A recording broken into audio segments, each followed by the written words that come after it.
Hi, everybody. It's Daikeem again, and I'm back with another episode of Casting Directors Say What. You know it, what the drill is. Each month, I spotlight an amazing casting director in the industry because a lot of what we do is misunderstood or honestly not understood at all. And I really want this series to shine a light on all the wonderful people that I know that are casting directors that really help bring other people's dreams to life. And today we have a very special guest all the way from Cali. Tell us your name. Hi, I'm Michael Sanford. I'm originally from New York, though, but I live in Cali. Hey, Michael, good to see you. Happy June. Good Or to well, see you. Happy June 1st. Yeah. yeah. So, Michael, let's just get right into our chats. Okay. Um, tell me what you cast and where you cast that. Like what's the name of your company? Yeah, we cast these days. We're casting a little of everything, but I would say the bulk of it is still commercials, like 60% commercials, which would be voiceovers, industrials. And then we also do independent features, a little TV, short films, music videos. And for the first time ever, we recently did a play, which was an amazing experience. I had never done a play before. And just trying to expand, if there's anything, I haven't done a podcast yet. I want to try to do that. I want to try to do everything before Do it I all, right, retire. Do it Michael? all, exactly. I'm grateful to be working. I know, right? Especially Yeah, nowadays. no, Now, I know. Michael, tell us how you got started in casting, because everybody's story is different. Yeah, I started out, I came out here back in '87 from New York for a summer. It was supposed to be. And look, I mean, it's been a long time, but Yeah.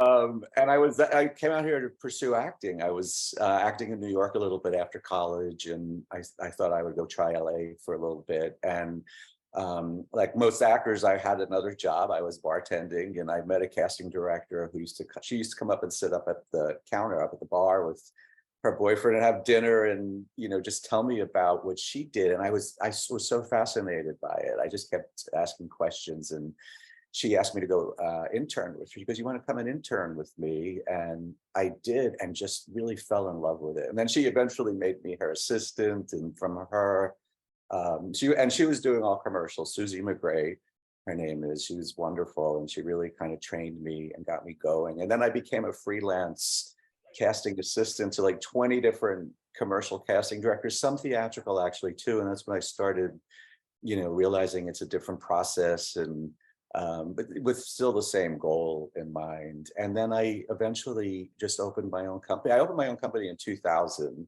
Wow, then a couple of congratulations. weeks, yeah, it's been a while. I'm very lucky. And then a couple of weeks after I opened, there was that 6-month actor strike. Yeah.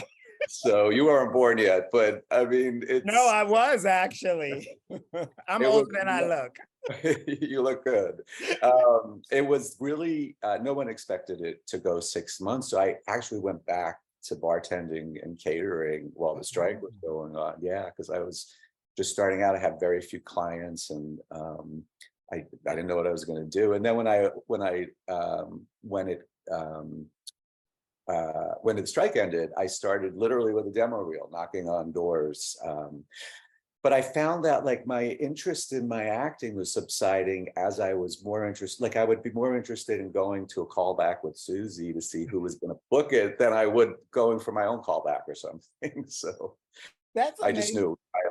Yeah. That's amazing, Michael. It surprises me, and not, it shouldn't surprise me that much how similar our stories are to how we Yeah. got into casting. Everything you said, if somebody asked me, what about you, Dakeem? I would just be like, just listen to what Michael said. It's just I didn't go to California. I stayed in New York.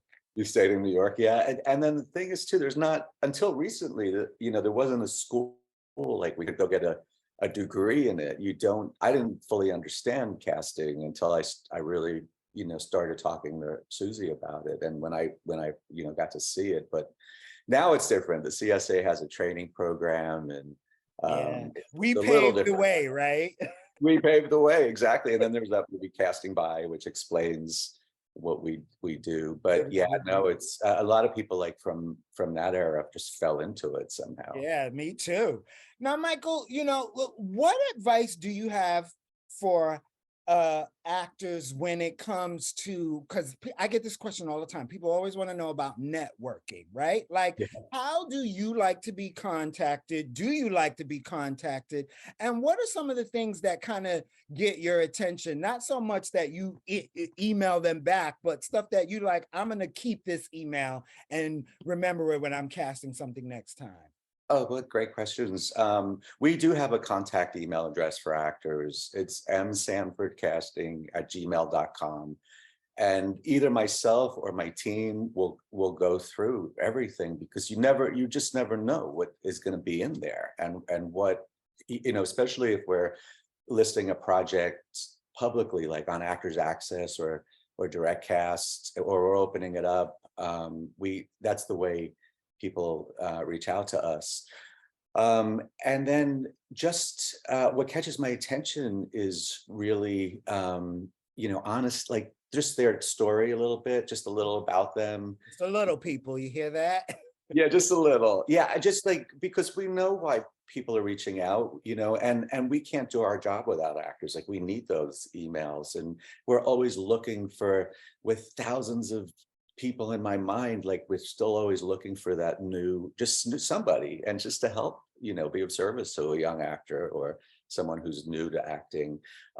So I think email is the best. If something is specific in an email, like a story, about, just like they're speaking their Interesting truth about their from their heart. personality, right? Oh yeah, personality is huge, and without pushing it though, you just have to be yourselves and trust that you're enough. And if we're feeling that or looking for that sometimes, and sometimes when I'm looking through them, like if we're casting something, I'm specifically wondering if the people I'm looking at in the emails could fit the project we're on.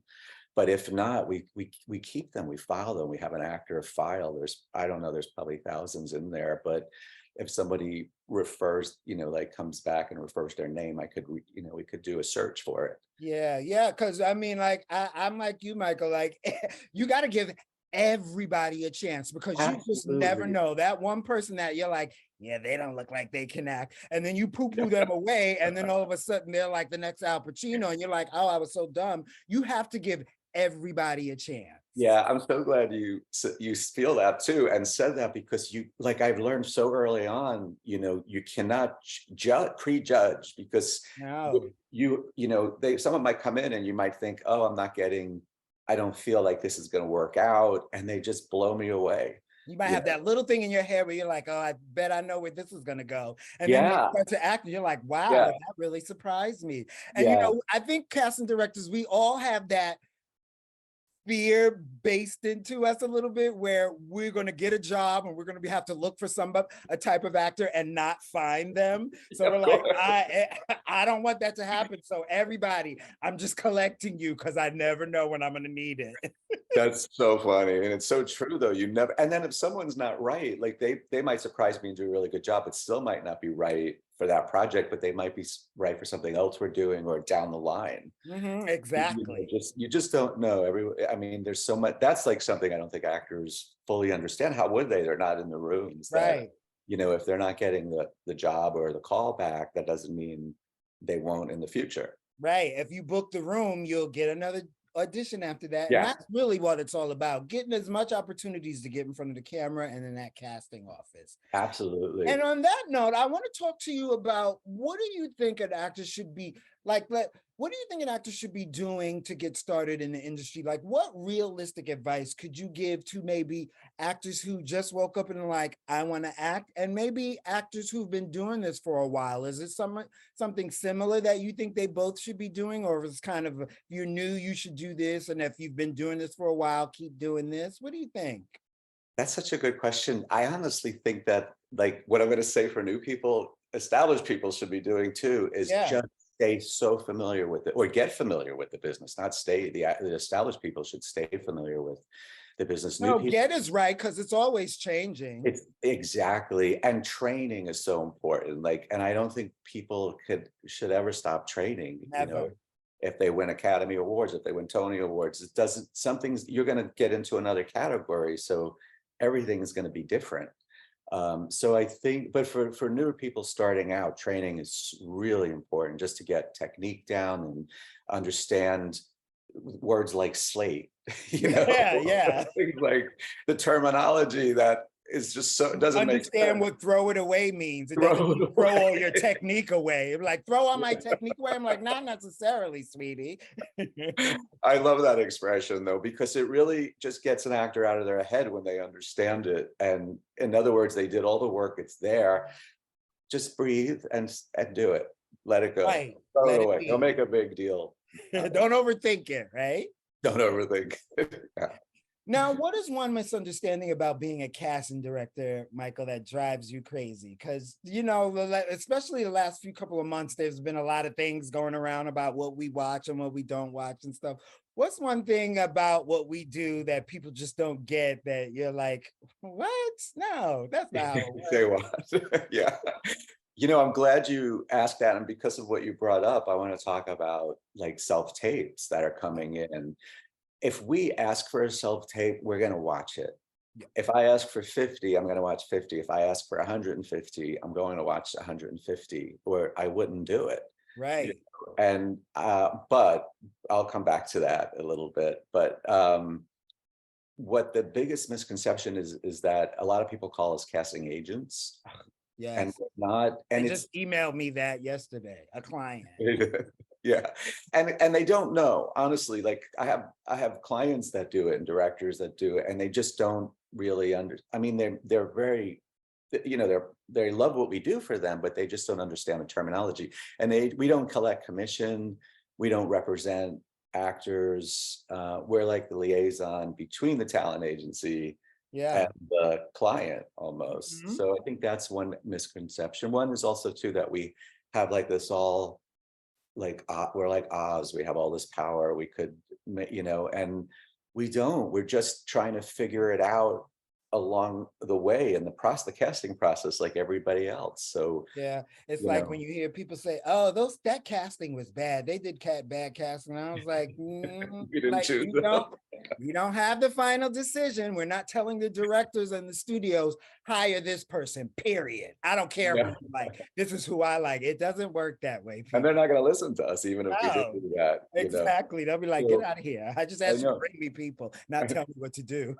But we have power, like we could influence them. Like Yes, that's where, they do like, we, ask us, what do you think? How uh, long has this person been working? Are they a good person to be around on the set for 14, you know? that's been like my big lesson. Like I had, like a big, I share that a lot. I'll share it here. Like when we had this one time for a Budweiser commercial, we had two actors. It was a late night callback years ago in person, of course. Mhm. And everyone was there, the agency, the director, and we were trying to, you know, they're like, okay, we can't make a decision between these two guys. They're both really good. We both like their look, their interpretation. Then they asked me, who's the nicer guy? Who's Right. the guy that we're going to want to hang out with on a set? Literally what you just said, for 2 days. Yeah. And they're like, So what do you think, Michael? And you be like, because they do ask us, you know, yeah, even sometimes when I'm just the camera guy in the room, sometimes they will still turn to me because they know I cast and be like, Dakeem, what did you think of, like, who do you like? We just want to know what your opinion is, you know? yeah, because you're around them. Yeah. You're around, where that's our job, is to be surrounded by them. And you know, and even if it's not just through work, just like doing research and watching things and going to see things. And so yeah, that's where they really depend on our opinion for that. Yeah, that's how they hire us, people. Now, Michael, you know, 2019 changed of the world, right? And it also changed this industry like bam, really fast. Yeah, yeah. So Michael, what is your perspective on the current state of the casting industry right now? And what do you think actors should understand about it? Because it's changed so much. And it's Yeah. changing again now with this strike. With the strike, everything is constantly changing. So how it impacted, I think, actors starting like right before during the pandemic, actually, is the whole self-tape process. Mhm. Virtual auditions have become almost like a second norm. You know, like I will say they're commercially, they're starting to go back in person more. I'm seeing that, Yeah, me especially too.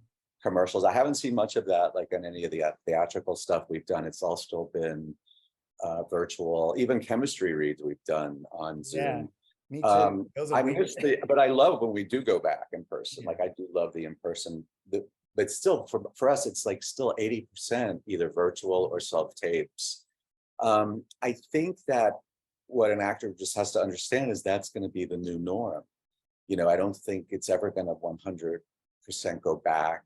And it's with that comes like a whole new, like, I don't think actors should spend a lot of money, but you're going to have to, be able to have like a place at home, just like one area where you kind of have like a solid backdrop, or, a ring light Yeah, might. learn how to shoot yourself and light Yeah, and not yourself. expend a lot of money. And it's hard because I think what they feel, where I have to adapt is that I can't really always adjust them before the callback. I try to with self tapes. If I get them early enough, I will. It needs Prep an them a little adjustment. bit. Absolutely. Can you redo it and pull it back here a You little? know Or what the director is looking for, so don't do it this way. Kind of play the yeah, do or, it. or simple technical things like don't cut off your head. I need to see you. Yeah, yeah. So Don't that's do like, this, people. This is not how's everybody, but this yeah, is so much better. exactly. Exactly. We will need to see that. Yeah. So I think that's been a big change. I think the volume has increased, it seems. Every year there seems to be more, like we get thousands of submissions for, I would say any commercial, whether it's union or non-union. Industrial doesn't matter sometimes. Industrial, exactly, music video, all of that. There's just so much to go through. And we do try to go through everything, submitting wise, and then we watch every single thing that comes in. Yeah, I know some casting directors are up till 3 in the morning, like viewing stuff. I haven't been up till 3 in the morning. That's a little crazy, but like sometimes you have to stay up as long as you have to stay up. I've been up till 3 in the morning. See, I so know it's crazy, but I didn't even realize it was 3 in the morning. I'm just I going know. through and making notes, and I'm like, it's 3 o'clock in the morning. I got to stop right I now. did a casting once, believe it or not, when I first started out with another casting director named Freya Krasnow. It was a I 20 love Freya. for my Freya. best friend. We started together. It was a Give her my 20. love. I will. You sure she just had a baby? Oh my! Did I see? Yes, I did see that I on know. Instagram. But we worked 24 hours. We did the callback started at 10 and we literally didn't leave the office until 5 because the clients thought it was a hangout joint. And by the Yeah, time they had made their selects, it was 11:30 at night.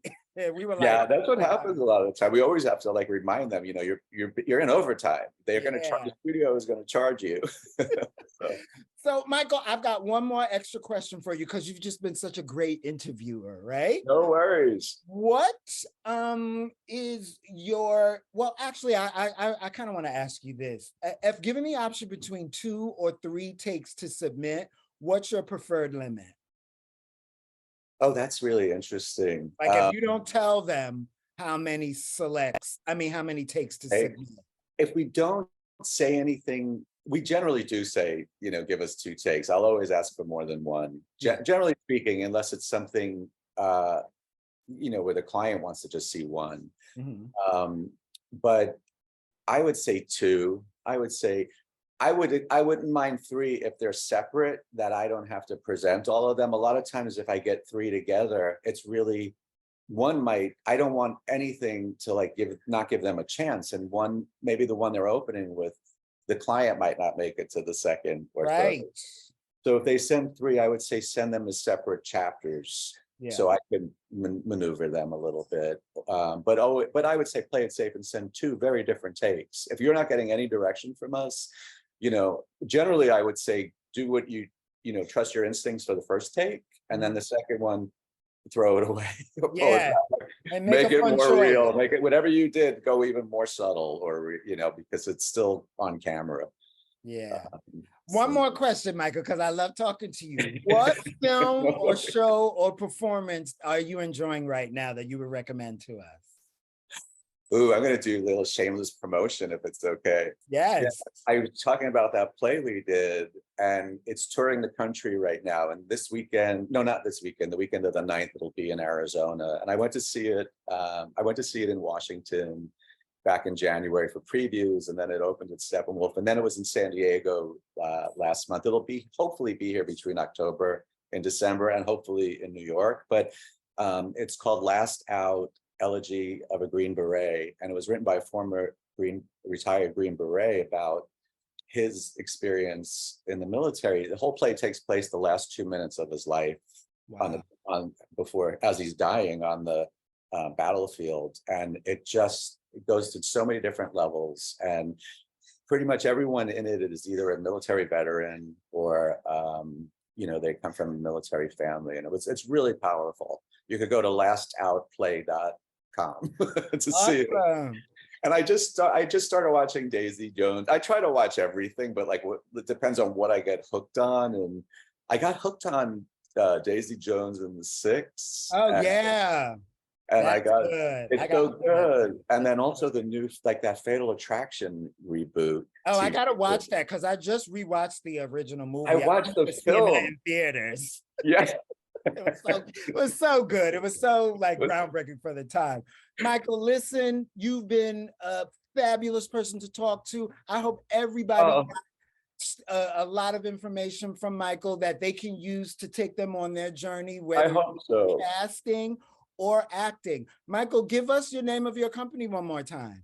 Sure, it's Sanford Casting, and the email is msanford@gmail.com. msanfordcasting@gmail.com. Awesome, everybody. Yes. That's a wrap for this month's Casting Directors Say What? We'll see you next month, maybe. Bye, everyone. Good luck. Hang in there. Hang in there, people. Practice your camera angles and your virtual self-tape setup. That's always something that could keep you busy during the pandemic. I mean, the strike, sorry. The strike, yeah. Absolutely. Bye, everyone.